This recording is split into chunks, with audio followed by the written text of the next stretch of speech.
They thought they could steal my comfort and humiliate me before the whole family, but the look on their faces when the police showed up, worth every mile of the journey. Hi, I'm Lorraine Parker.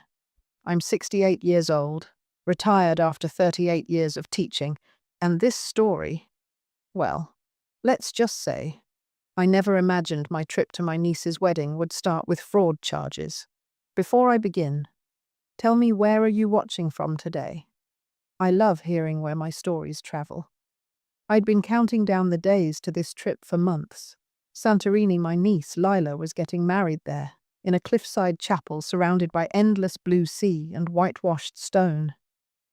It would be the first time in years that the whole family gathered somewhere beautiful for something joyful. My husband had been gone nearly a decade, and though I'd found my own ways to fill the quiet, weddings still brought a lump to my throat. This trip wasn't just about the ceremony. It was about proving to myself that I could still travel, still treat myself, still live with the kind of grace and style my late husband always encouraged me to. That's why, when I booked my flight months ago, I decided to splurge on a business class upgrade, not just for the luxury my lower back had been giving me trouble for years, and a cramped 10-hour flight could leave me in pain for days. The extra space, the reclining seat, and the chance to arrive fresh enough to celebrate Lila's big day, it was worth every cent. I'd been careful with my spending in retirement, but this was special. I printed out the email confirmation the day I booked it, double-checked my seat selection 4A, a window seat with a view of the wing and plenty of space to stretch. That seat wasn't just a convenience, it was a promise to myself. I wasn't traveling alone. My son, Eric, and his wife, Tessa, were on the same flight. Tessa, well, I'll be honest, she and I had never truly warmed to each other. There was always this polite tension, like we were two people dancing to different songs at the same party. She liked control over plans, over conversations, over how things were done. I'd learned to step back to keep the peace, even when she made little digs about my old-fashioned ways, or rolled her eyes when I asked questions. Still, it was Lila's wedding. I told myself that for 1 week I could ignore the little frictions and focus on the joy. The morning of the flight, I arrived at the airport early. I'm old school that way. I wanted time to check in without rushing, maybe grab a coffee before boarding. I wore my soft navy travel cardigan, the one with deep pockets for my passport and boarding pass, and my comfortable flats. My carry-on was neatly packed with essentials, a small gift for Lila wrapped in ivory paper, my reading glasses, a book of poetry, and a silk scarf my husband had once bought me in Paris. When Eric and Tessa arrived, Tessa immediately took the lead at the check-in kiosk. "Don't worry, Lorraine, I'll handle this," she said, punching in our booking reference with a speed that suggested she'd been rehearsing it. I tried to step forward to hand over my passport, but she waved me off with a smile that didn't quite reach her eyes. I noticed her glancing at the screen longer than necessary, her nails tapping against the counter. Something about the way she shifted her body to block my view pricked at me, but I brushed it away. "It's fine, Lorraine," I told myself. "She's just being efficient." We printed the boarding passes, and Tessa handed mine to me without making eye contact. I tucked it into my pocket without looking. Why would I? I knew where I was sitting. As we made our way through security, Tessa chatted about the wedding schedule, the welcome dinner, the sunset cruise, the rehearsal brunch. I nodded along, but my mind was already halfway to Santorini, picturing the moment Lila walked down the aisle. In the gate area, I found a seat by the window and watched the planes taxi and lift into the overcast morning sky. I thought about Lila as a little girl, running barefoot through the grass at family picnics, her hair always escaping its braid. She'd grown into such a poised, kind young woman, the kind of person who deserved every bit of beauty on her wedding day. I couldn't wait to see her in her dress, to hug her and tell her how proud I was. The boarding announcement crackled over the loudspeaker, calling business class passengers first. I reached into my pocket for my boarding pass, ready to step into line. And that's where the trip I'd been dreaming of for months began to unravel. I didn't know it yet, but in just a few minutes, I'd be staring at my seat 4A already occupied by someone who knew exactly what they were taking from me. And worse, they'd be smiling. The boarding line for business class was shorter than I expected, just a handful of travelers ahead of me. I stepped forward, ready to hand over my passport and boarding pass, when Tessa's hand landed lightly but firmly on my arm. "Oh, we're boarding together, Lorraine," she said with a breezy smile. "We've got a few minutes. Let's just wait until Eric finishes in the restroom." I glanced toward the men's room. Eric was nowhere in sight. "I can go ahead," I said gently. "I'll see you on the plane." But she tilted her head, as if I'd suggested something unreasonable. No, it's fine. We'll just board as a group. It'll make it easier to coordinate with our luggage." Her tone was light, but something in her eyes, a flicker of calculation, made me hesitate. Tessa was good at masking things, at making her will sound like a favor to you. Still, I shrugged and stepped back, tucking my boarding pass into my cardigan pocket. Passengers began walking down the jet bridge, their carry-ons trailing behind them like obedient pets. The flight attendants at the gate scanned passes and smiled, their polished voices welcoming each traveler aboard. I watched the numbers on the overhead display tick down as the business class boarding wrapped up, wondering why we were still standing here. Eric returned a moment later, phone in hand, barely looking up as Tessa gestured for us to head forward. She walked quickly, slipping ahead of me as if afraid she'd lose her place in line. I let her go. I've never been one to push, but something about the urgency in her steps made my pulse quicken. We reached the gate agent together. Tessa went first, scanning her boarding pass with a confident flick of her wrist. "Enjoy your flight," the agent said, and Tessa stepped onto the jet bridge without looking back. Eric followed, doing the same. Then it was my turn.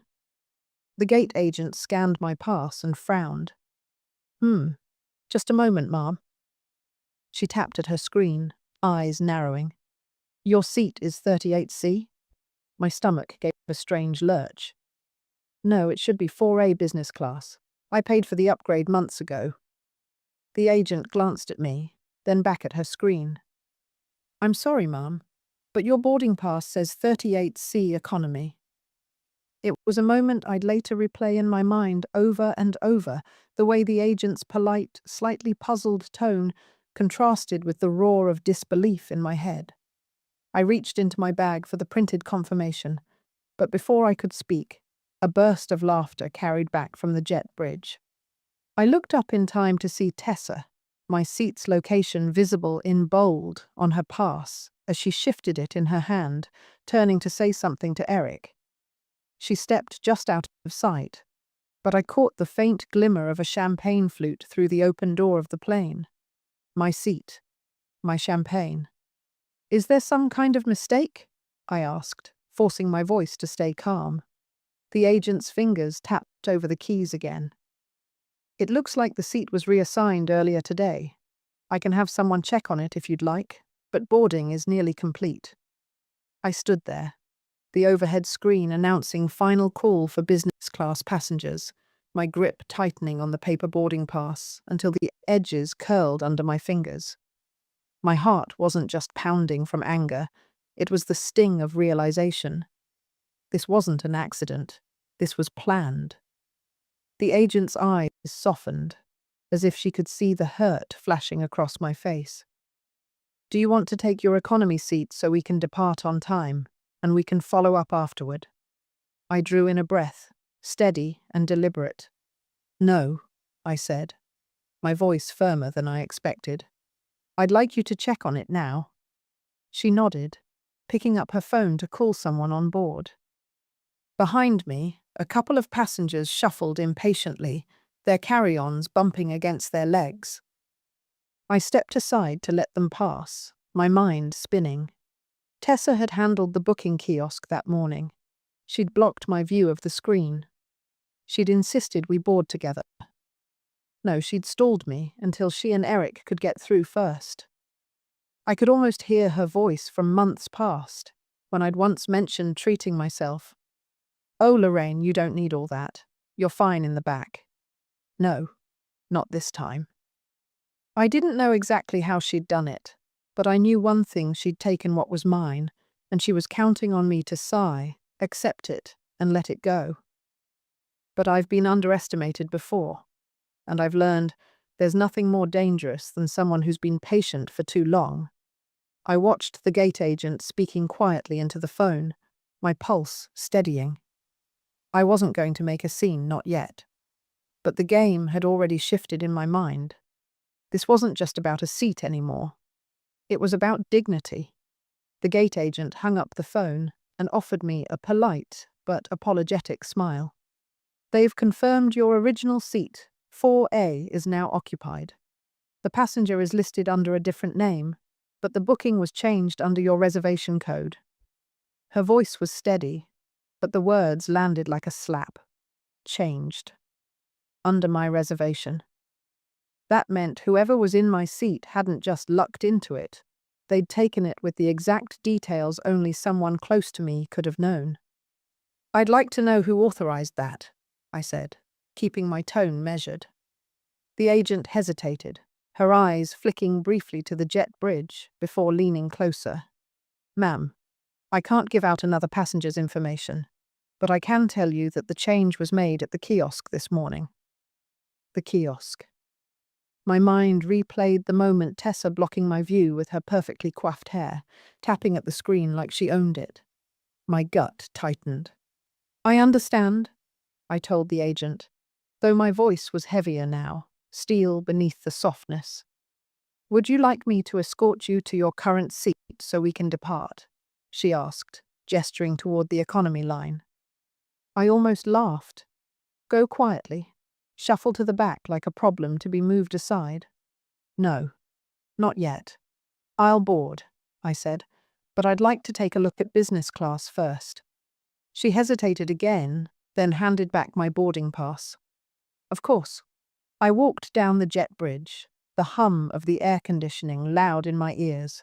The smell of jet fuel hung faintly in the air, and with every step, my heartbeat synced to the hollow echo of my flats on the metal walkway. I wasn't even in the cabin yet, but I already knew what I was about to see. The curtain separating business from economy was still open when I stepped through the door. My eyes went immediately to 4A. There she was.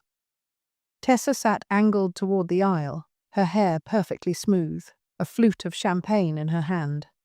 Her pale cashmere wrap was draped artfully over her knees, the way influencers posed for airport selfies. Eric sat beside her in 4B, already flipping through the in-flight menu. As if sensing my gaze, she turned and smiled. Not the warm smile you give family, but a small, tight-lipped curve that said, "You can't do anything about it." "Lorraine!" she said brightly, as though we'd just bumped into each other at the grocery store. "Oh, they must have put you in economy. I told them you wouldn't mind. You'll be more comfortable with people your own age back there." A flush rose up my neck, but I kept my voice even. "That was my seat, Tessa." She tilted her head, all false innocence. "Oh, was it? There must have been a mix-up. Anyway, we'll see you after the flight." And then she turned back to Eric, dismissing me like I was an interruption to her holiday. I stood there for a moment, gripping my carry-on so tightly my knuckles ached. Around me, other business-class passengers glanced up from their champagne and magazines, their eyes darting between me and the woman in my seat. A flight attendant approached with a professional smile. "Can I help you find your seat, ma'am?" "Yes," I said, still looking at Tessa. "I think you can." But I didn't press further. Not there. Not yet. I knew what a scene would look like. And I knew that's what she'd expect, an emotional outburst she could later twist into, "Lorraine made a fool of herself on the plane." No, this was going to end differently. As I walked toward economy, I caught a fragment of Tessa's voice behind me. "She really doesn't understand these things," followed but a tinkling laugh. That was the moment my decision crystallized. She thought she'd gotten away with it. But I'd spent a lifetime teaching children that every action had consequences. Tessa was about to learn that lesson in front of an audience she'd never forget. The walk to row 38 felt longer than it should have. Each step down the narrow aisle was accompanied by the rustle of coats, the thump of overhead bins closing, and the occasional sidelong glance from strangers who'd caught the exchange up front. My seat was a middle one, wedged between a young man in headphones and a grandmother with a toddler on her lap. I slid into it without a word, the stiff economy-class cushion pressing into my back in all the wrong places. My carry-on barely fit under the seat in front of me. This was supposed to have been a seat with legroom, with space for my knees and my aching spine, with the hum of the engine softened by distance. Instead, I was sitting shoulder to shoulder with strangers, my knees grazing the hard plastic of the tray table. The humiliation simmered under my skin, but my face stayed neutral. I've learned over the years that the most dangerous response to arrogance is not outrage, it's composure. People like Tessa expect you to explode, to give them the performance they can retell later. What they can't handle is quiet calculation.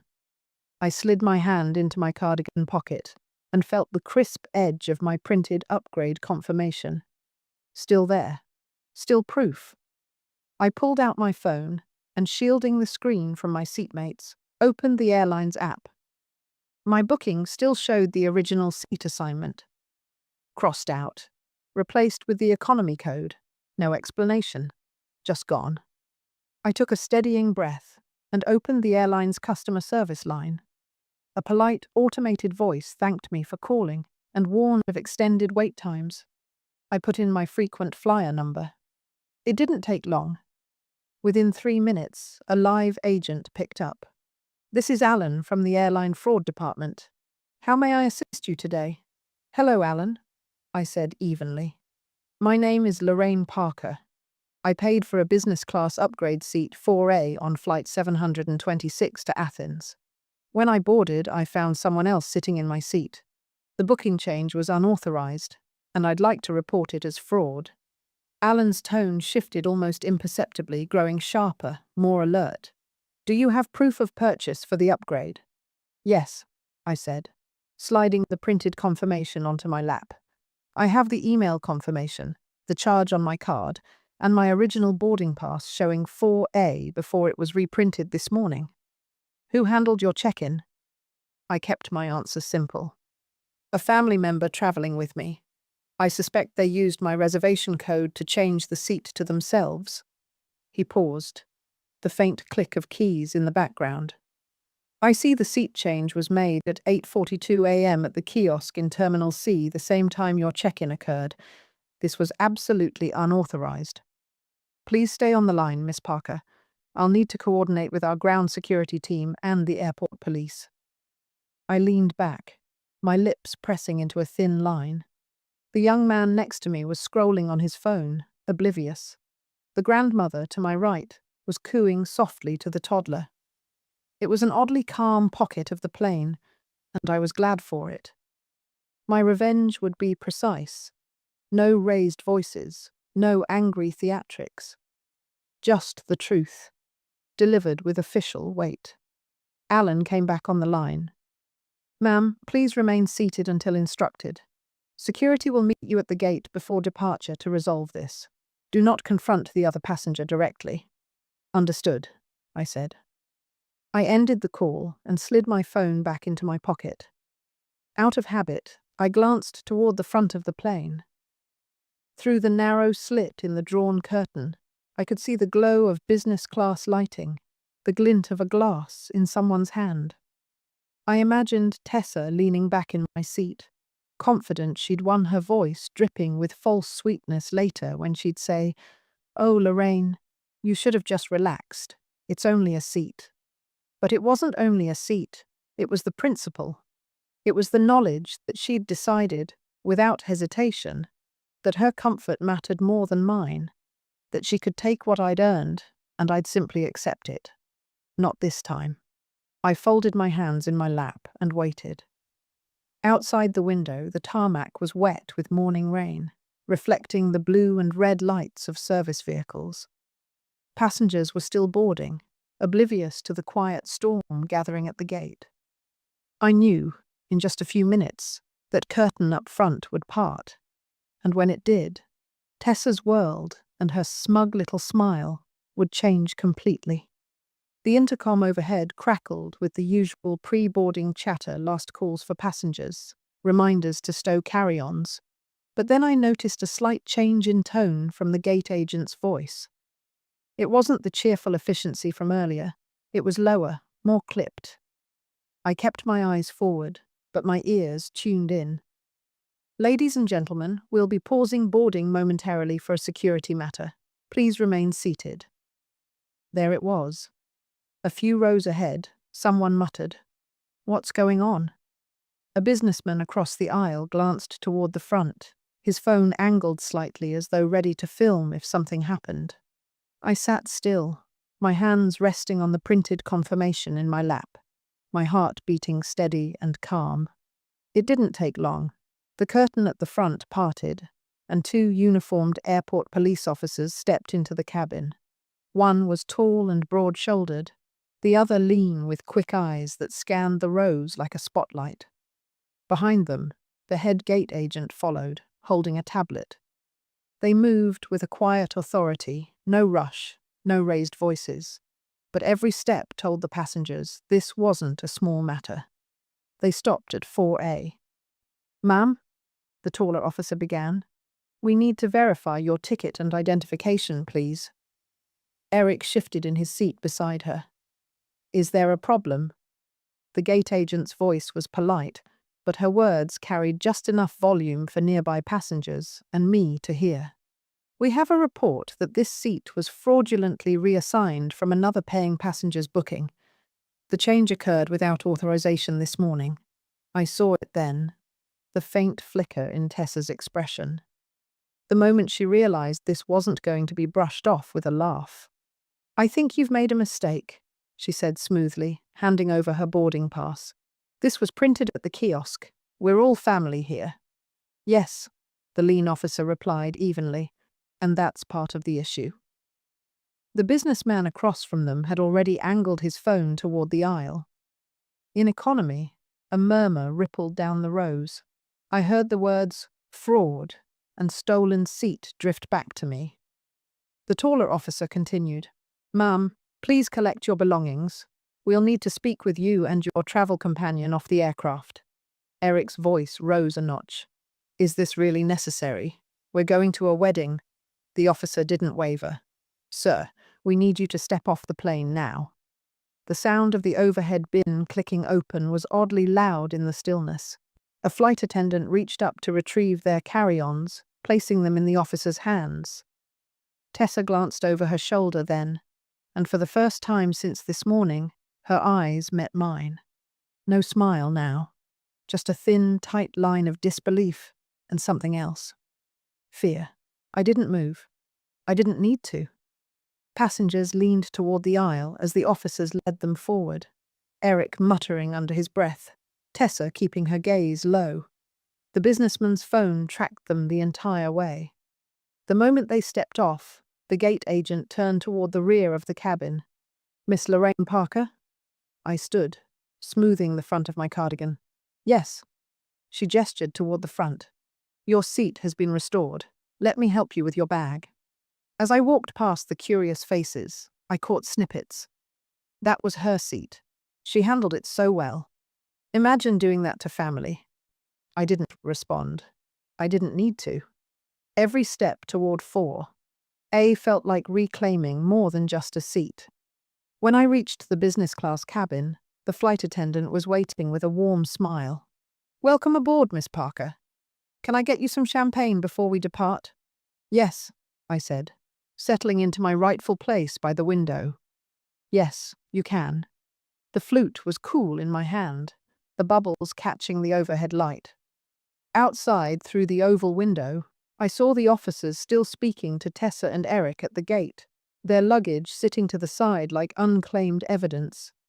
The engines hummed softly, the door closed, and I took a slow sip, savoring the first real moment of peace that day. From my window seat in 4A, I watched the scene unfold beyond the glass like a slow-moving play. Tessa stood with her arms crossed, her mouth moving quickly in short, sharp bursts, the way she did when she thought she could talk her way out of trouble.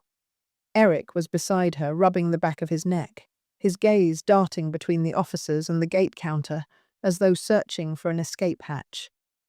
The officers stayed calm, but their body language told me everything. They weren't listening to excuses. One officer was taking notes, while the other kept their luggage by his side, hands resting on the handle, as if guarding evidence. Inside the cabin, the hum of quiet conversation had shifted tone. It was no longer polite chit-chat. It was a low buzz, the kind that comes when a group of strangers realizes they've all just witnessed the same drama and can't help dissecting it. That woman in the cashmere wrap took her seat. Can you believe it? Family, too. Unreal. I heard it was fraud, like actual fraud. The businessman across the aisle leaned toward his seatmate, phone still in hand. I got most of it on video, he said, his voice low, but carrying just enough for nearby ears to perk up. I sat back, letting their words roll past me like a warm current. Every whisper was another stitch, sealing Tessa's reputation tighter to this moment. The flight attendant returned, topping off my champagne without asking. We'll be departing shortly, Miss Parker. They've been offloaded from the passenger manifest. Offloaded. The word had such a clean, final sound. I liked it. Outside, the gate agent was now speaking to the officers, gesturing towards the plane before handing over a small stack of papers. Boarding passes, no doubt. I wondered if Tessa realized how quickly digital records traveled, how easily her little stunt this morning had been traced back to her fingers at that kiosk. She turned suddenly, her eyes scanning the row of windows until they found me. Even through the glass, I could read the question in her face. How could you? I held her gaze for a beat, then lifted my champagne in a small, deliberate toast before turning back to my book. No theatrics, no words, just the quiet acknowledgement that she'd lost. Minutes later, the jet bridge pulled back, the engines deepened their growl, and the seatbelt sign chimed on. As the plane eased away from the gate, I caught one last glimpse of them standing in the terminal, two figures suddenly much smaller than they'd been in their own minds that morning. When the wheels left the ground, I felt more than just the lift of takeoff. It was the weight of weeks, maybe years, of letting small slights pass unchallenged, finally gone. Somewhere over the Aegean, I dozed lightly, waking to the soft clink of cutlery as the flight attendants served lunch. I imagined Tessa and Eric in the terminal below, trying to rebook on a later flight, their names already red-flagged in the airline's system. And I imagined something else. Word of what happened reaching Santorini before they did. Weddings are fertile ground for gossip, and our family had always been fertile soil. By the time they arrived, it wouldn't just be a story, it would be the story. I smiled faintly to myself. Sometimes, you don't have to raise your voice to make yourself heard. You just have to let the truth walk ahead of you into the room. By the time the wheels touched down in Athens, I'd had a full night's sleep, 2 hot meals, and enough legroom to stretch without bumping anyone. My connection to Santorini was smooth, the short flight filled with the scent of strong coffee and the faint perfume of a bride sitting 2 rows ahead. Even in transit, the island seemed to wrap me in warmth. The moment I stepped off the plane, the sunlight hit me sharp, golden, and so different from the muted light of the departure terminal. My luggage came through quickly, and the driver sent by Leela's fiancé was waiting with a neatly lettered sign. "Miss Parker," he greeted warmly, taking my bag and leading me to a sleek car. The ride along the cliffside roads was a ribbon of blue and white cobalt sea, stretching forever. Whitewashed houses clinging to the hillsides, bursts of bougainvillea spilling over walls. For a moment, I almost forgot the sour start to my trip. Almost. When we pulled up to the boutique hotel where the wedding party was staying, the air seemed to hum with chatter. Guests lingered on the terrace, wine glasses in hand, their faces turning toward me as I stepped out. A few smiled, others whispered behind raised fingers. Inside the lobby, Lila spotted me first. "Aunt Lorraine!" She hurried over, her arms open. "You're here. I heard about—" "Well, let's just say you've already made quite the entrance." I raised an eyebrow, keeping my voice light. "Oh? And what exactly have you heard?" Her smile was a mixture of amusement and disbelief. "Word travels fast here. Someone posted a video in the family group chat before we even had breakfast. Tessa and Eric. Airport police. Seat theft? People are still talking about it on the terrace." I sighed, shaking my head. I didn't plan for any of that, Lila. But I wasn't going to let someone walk over me either. She squeezed my hand. "Good. You shouldn't." As we spoke, the glass doors opened behind us, and the low murmur of voices fell to a hush. I turned just enough to see them. Tessa, her hair frizzed from the long journey, eyes darting around the room. Eric trailed behind her, pulling their luggage with jerky movements. They didn't see me at first. They were too busy scanning the guests and realizing that nearly every gaze that met theirs was cool, curious, or quietly judging. No warm embraces, no calls of welcome. Just the kind of silence that carries weight. Tessa's smile faltered as she caught snippets of conversation. "Can you believe? Family, police at the gate. Stole her seat." Eric's jaw tightened. He gave a small nod in my direction, but Tessa kept her gaze fixed straight ahead, moving quickly toward the reception desk. Lila leaned closer to me, her voice low. "You could cut the tension with a knife." I didn't answer. I didn't need to. The truth had arrived before them, and it was already seated comfortably among the guests. The welcome dinner was set on the hotel's upper terrace, a long table draped in white linen, lined with flickering candles and small vases of wildflowers. The Aegean stretched beyond us, silver in the moonlight, and the sound of waves floated up from far below. It should have been the kind of evening that wrapped you in warmth. But warmth was in short supply for Tessa.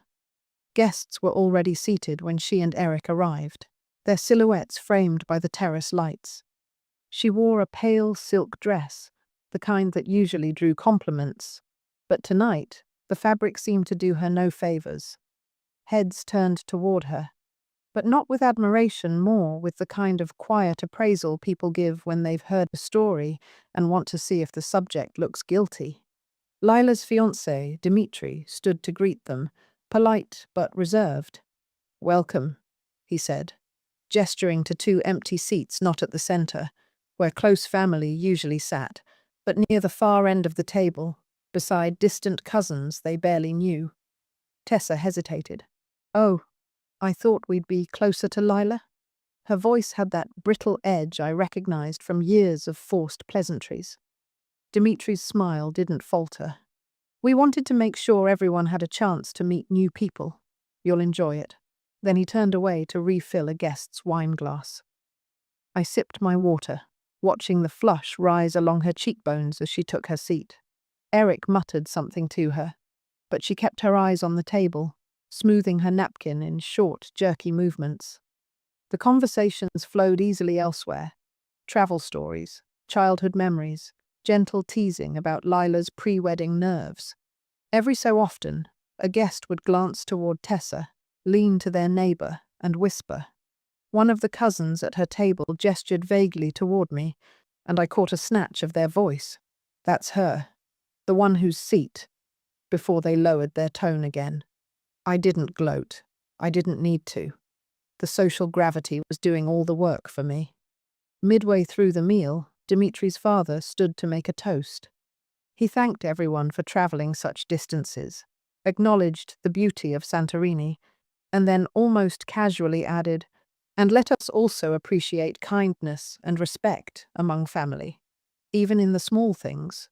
His gaze swept the table, resting a fraction longer than necessary in Tessa's direction. The clink of glasses that followed was polite but restrained. I took a slow sip of wine, the rich red lingering on my tongue. By dessert, Tessa's voice had dwindled to near silence. Her attempts to join in the conversations at her table were met with polite nods and then a swift return to other topics. Even Eric seemed distant, answering her in short sentences as if the weight of the day had worn him down. When the plates were cleared and the candles burned low, the guests rose in small clusters, drifting toward the terrace rail to take photos. I passed by Tessa on my way to join Lila and Dimitri. She didn't meet my eyes, but I saw her fingers worrying the edge of her napkin, twisting it until the fabric curled. Some lessons, I thought, are best learned without a teacher saying a word. And I realized something. Standing up for yourself isn't always loud. Sometimes it's calm. Sometimes it's simply saying, "No, not this time." They thought they'd left me cramped and humiliated at the back of the plane. But in the end, I arrived in comfort, in dignity, and in a story that will outfly them both.